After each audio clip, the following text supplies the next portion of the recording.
Good morning students. आज हम पढ़ेंगे अलंकार। अलंकार किसे कहते हैं और अलंकार का काव्य में किस तरीके से प्रयोग किया जाता है। वैसे तो आप लोगों ने प्रीवियस क्लास में भी पढ़े होंगे कि अलंकार क्या होते हैं, लेकिन आज हम डिटेल में जानेंगे कि अलंकार किसे कहते हैं। अलंकार शब्द जो है दो शब्दों से मिलकर बना है। अलम प्लस का। अलम का अर्थ होता है भूषण यानी कि सजावट, और कार का अर्थ होता है करने का। जिस तरीके से एक स्त्री की सुंदरता को बढ़ाने के लिए वो आभूषण पहनती है, उसी तरीके से काव्य की सुंदरता को बढ़ाने के लिए अलंकार का प्रयोग किया जाता है। अलंकार की परिभाषा क्या है? वे साधन जिसके द्वारा शोभा उत्पन्न की जाए अलंकार कहलाते हैं। वे साधन जिसके द्वारा सुंदरता उत्पन्न हो काव्य में अलंकार कहलाते हैं। जैसे कोई स्त्री खुद को सुंदर बनाने के लिए अनेक प्रकार के आभूषणों को पहनती है और वो देखने में खूबसूरत लगती है, वैसे ही काव्य की सुंदरता को बढ़ाने के लिए हम अलंकार का प्रयोग करते हैं। अब अलंकार के भेद पढ़ेंगे। अलंकार कितने प्रकार के होते हैं? काइंड्स पढ़ेंगे उसके। अलंकार दो प्रकार के होते हैं। किस किस के आधार पर? नंबर 1 शब्द अलंकार और नंबर 2 अर्थालंकार। यानी कि शब्द अलंकार का अर्थ है कि शब्दों के आधार पर काव्य में सुंदरता लाना। क्या कहलाएगा? शब्द अलंकार। यानी कि शब्द अलंकार की सही परिभाषा जाने तो क्या होगा कि जहां शब्दों से काव्य में सौंदर्य उत्पन्न होता है वहां शब्द अलंकार कहलाता है।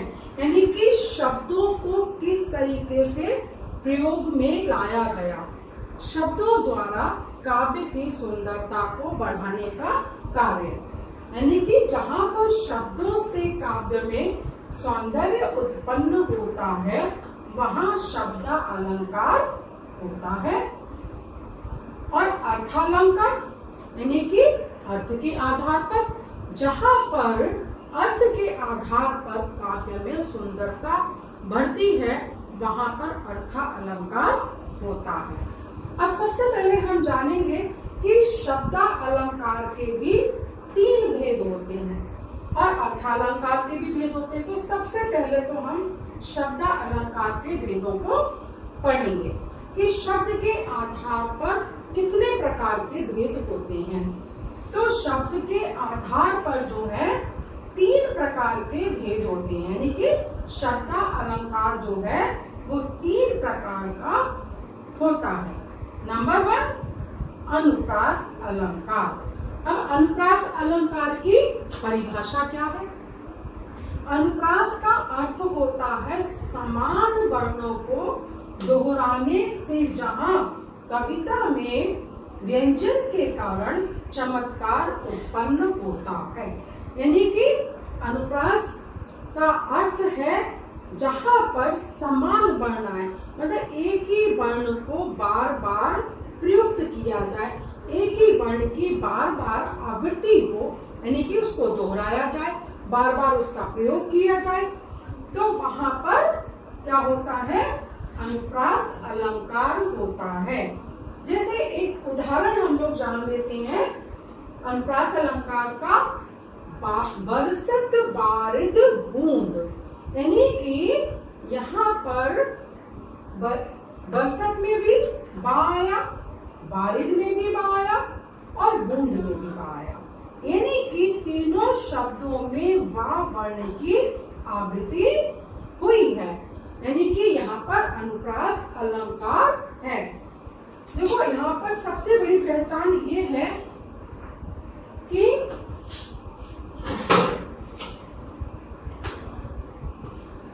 अनुप्रास अलंकार की सबसे बड़ी पहचान ये है कि जब एक ही वर्ण की आवृत्ति बार बार होती है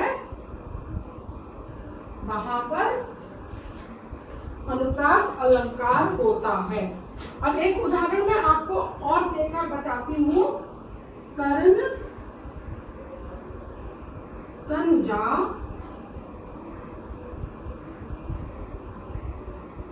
तट तमाल,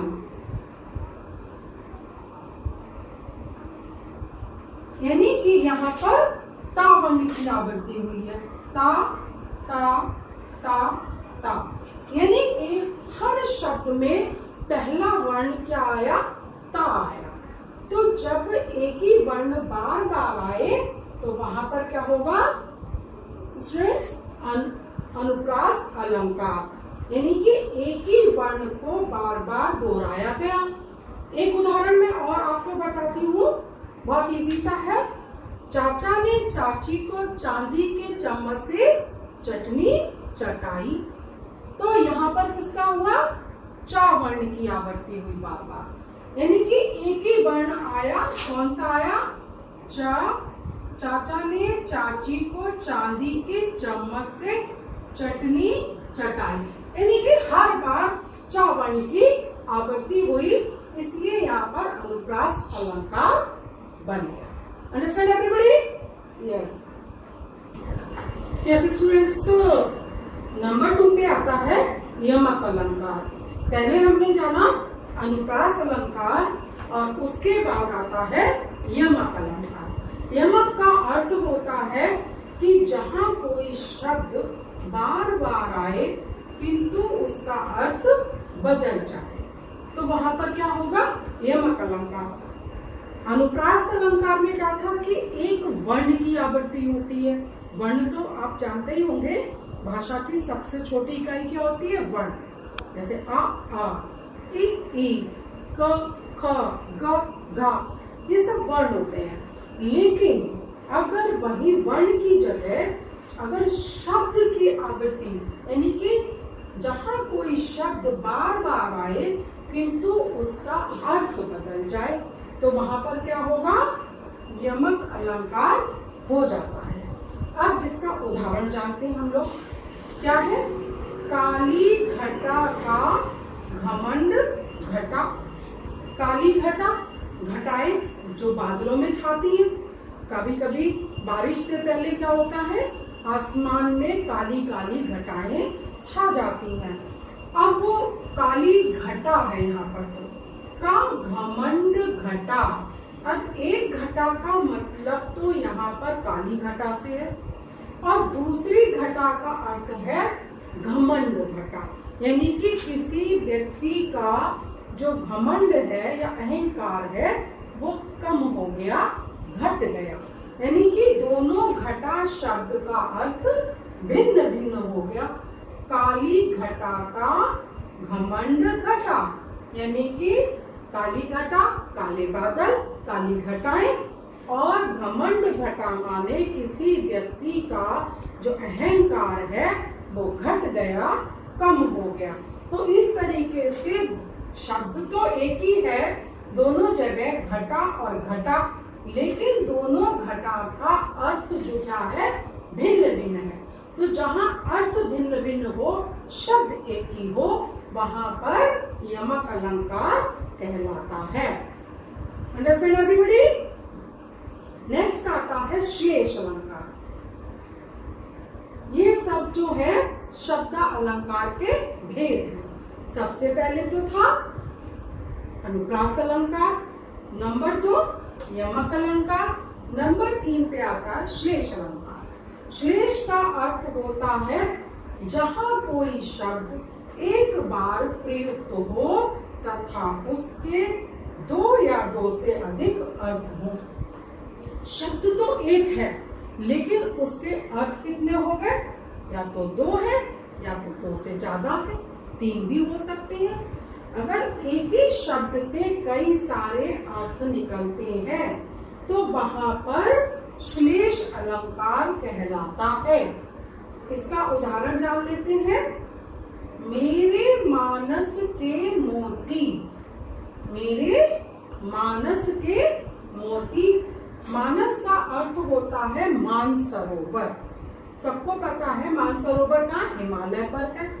और मानसरोवर में शिव जी का निवास है। तो मेरे मानस के मोती, यानी कि मानस का अर्थ है मानसरोवर और दूसरा अर्थ है मानस का मन। तो शब्द तो एक है लेकिन उसके अर्थ कितने हो गए? दो हो गए। एक तो मानस का अर्थ मानसरोवर हो गया और दूसरा मानस का अर्थ मन हो गया। यानी कि शब्द एक है लेकिन उसके अर्थ कई है। तो यहाँ पर श्लेष अलंकार कहलाता है। यानी कि जहाँ कोई शब्द एक बार प्रयुक्त हो तथा उसके दो या दो से अधिक अर्थ हो तो वहाँ पर श्लेष अलंकार कहलाता है। उदाहरण के लिए मेरे मानस के मोती, यानी कि मेरे मन के मोती या मेरे मानसरोवर के मोती। जहाँ स्वच्छ जल होता है वहाँ पर मोती होते हैं, सीप होते हैं। और अगर हम अपने मन की बात करें तो जहाँ पर मन शुद्ध होता है वहाँ पर भी मन रूपी मोती उत्पन्न होते हैं। अगर आपके मन के विचार अच्छे होंगे तो आपकी सोच भी अच्छी होगी। तो यहाँ पर मानस शब्द को दो तरीके से बताया गया है, एक तो मानसरोवर और दूसरा मन। इस तरीके से श्लेष अलंकार हमने जाना। Understand everybody? अभी तक हमने जाना शब्द अलंकार, अब हम जानेंगे अर्थ अलंकार। यानी कि अर्थ के आधार पर जब काव्य में चमत्कार उत्पन्न होता है तो वहां पर अर्थ अलंकार होता है। फिर से जान लेते हैं अर्थ अलंकार की परिभाषा कि जहां अर्थ के आधार पर चमत्कार उत्पन्न होता है वहां पर अर्थ अलंकार होता है। अब अर्थ अलंकार के भी 5 भेद हैं। जिस तरीके से शब्द अलंकार के 3 भेद थे, अर्थ अलंकार के 5 भेद हैं। सबसे पहला है उपमा अलंकार। उपमा का अर्थ होता है किसी से तुलना करना। जैसे परिभाषा जानते हैं सबसे पहले क्या होगी इसकी? जहां एक वस्तु या प्राणी की तुलना किसी प्रसिद्ध प्राणी या वस्तु के साथ की जाए वहां पर उपमा अलंकार होता है।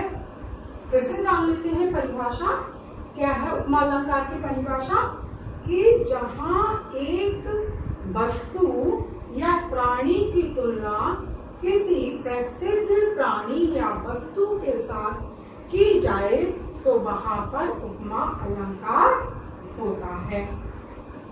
तुलना करना माने कि उसके समान।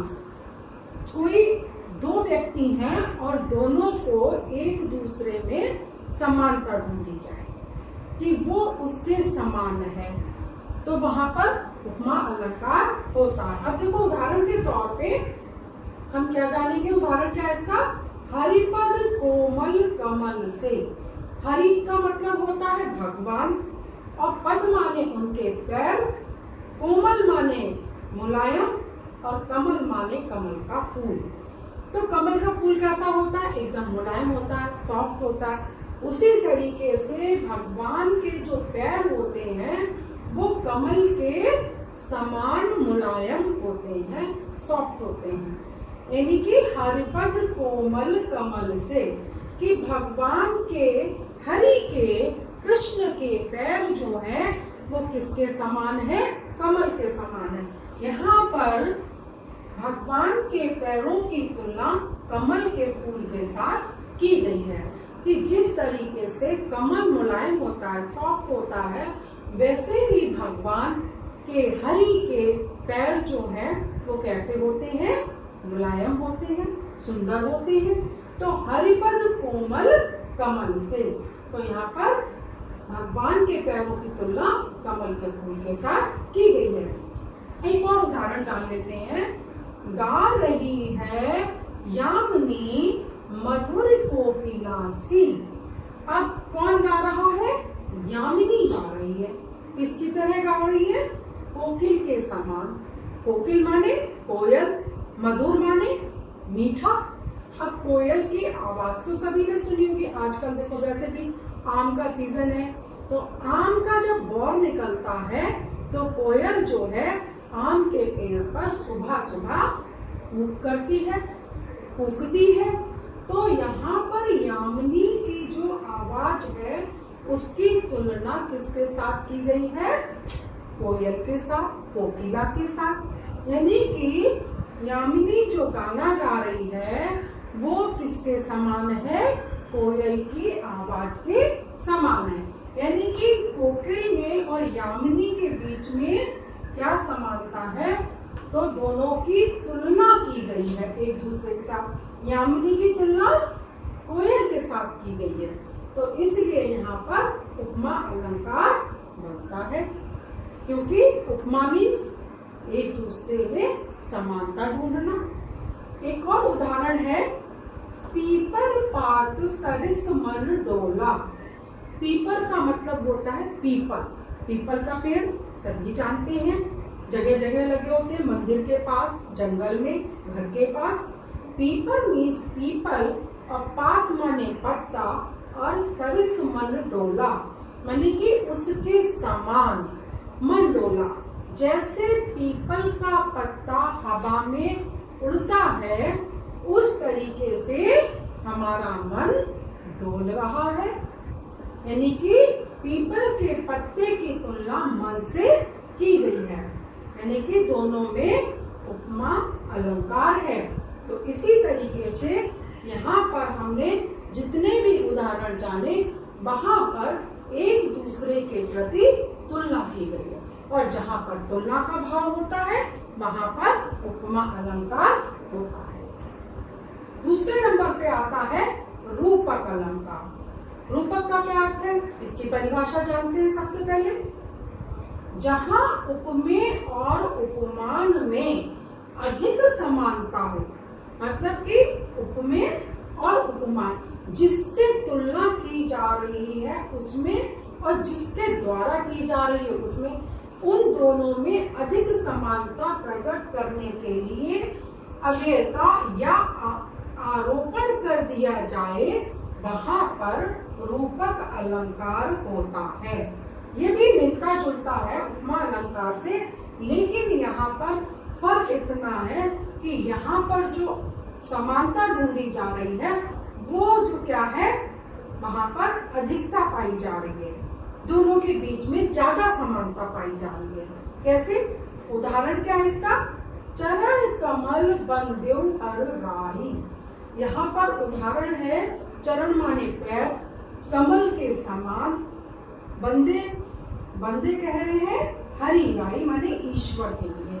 यहाँ पर लोग क्या कह रहे हैं कि भगवान के जो पैर हैं वो कैसे हैं? कमल के समान है। बात वही है कि चरण कमल बंदेउ हर राही, उन्होंने ईश्वर के चरणों को, पैरों को कैसा माना है? कमल के समान माना है। चरण कमल बंदेउ हर राही। एक और उदाहरण है, पायो जी मैंने राम रतन धन पायो। कैसा धन पाया? राम रूपी धन। कहते हैं ना कि भगवान राम का जो नाम है वो एक ऐसा धन है, अमूल्य धन है, जिसकी किसी से तुलना नहीं की जा सकती। सारी जिंदगी की पूंजी एक तरफ और राम के नाम का जो पूंजी है वो एक तरफ। मैंने कि अगर जीवन में आपने राम रूपी धन को प्राप्त कर लिया तो आपका जीवन क्या हो गया? सफल हो गया। यानी कि पायो जी मैंने राम रतन धन पायो। यहाँ पर भक्त है या मीरा है, मीराबाई का पद है कि पायो जी मैंने राम रतन धन पायो। मीरा क्या कह रही है कि मैंने राम रूपी धन को पा लिया है।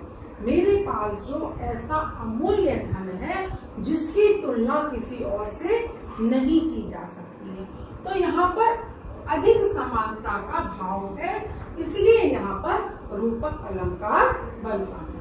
मेरे ख्याल से सभी बच्चों को समझ में आ गया होगा। Understand everybody? ओके।